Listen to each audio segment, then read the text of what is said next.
Banque mondiale et FMI, le deuxième décaissement en bonne voie. La Banque mondiale et le FMI bouclent la seconde évaluation pour Madagascar. Une rencontre entre le président de la République, Andry Rajoelina, le ministre de l'économie et des finances, Rinja Asmbe-Lourabarnirine, ainsi qu'une délégation de la Banque mondiale et du Fonds monétaire international, FMI, conduit par le directeur exécutif du groupe 2 de la Banque mondiale, Alphonse Kouango, s'est tenue aujourd'hui au palais d'État Diavlo. À l'issue de cette rencontre, on sait que le dossier Madagascar sera sur la table du conseil d'administration de la Banque mondiale et du FMI au mois de septembre. Et le deuxième décaissement est en cours. Écoutons les propos d'Alphonse Kouango, directeur exécutif du groupe 2 de la Banque mondiale. La discussion d'aujourd'hui, du côté de la Banque mondiale en tout cas, puisque j'ai mon collègue du Fonds monétaire international, et centrait beaucoup plus sur les relations des deux institutions.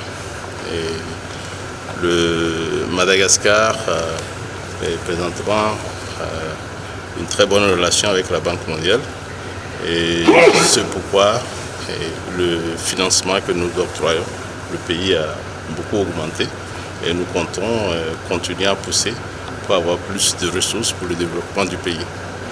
Et on a parcouru pratiquement la liste de réformes qu'il faut faire, que le président est déjà en train de poursuivre.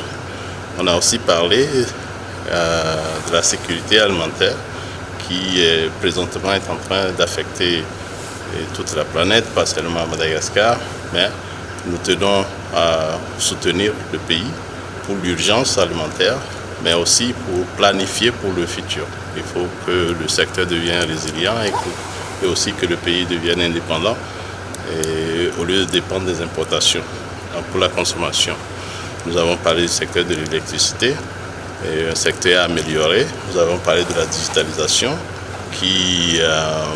dont les jeunes ont besoin et tous les entrepreneurs d'ailleurs, et même au niveau du gouvernement pour mobiliser les ressources internes. La digitalisation améliore la collecte des ressources. Non seulement ça améliore aussi la gouvernance du pays. Donc en tout pour tout, c'était pour faire un tour d'horizon et qu'on a pu faire. Il nous a accordé amplement le temps pour le faire, ce qu'on apprécie très bien. Et nous allons continuer à travailler pour représenter le pays, aider à mobiliser des ressources et rendre le travail positif que le gouvernement est en train de faire plus visible avec la communauté internationale. Le décaissement avance bien puisque nous demandons un certain taux de décaissement par an et le pays a un portefeuille de près de 3 milliards, donc ils sont à 22% de décaissement par an, ce qui est très bien. Mais on pousse pour que ce décaissement soit accéléré et pour réaliser les projets pour lesquels l'engagement a été pris.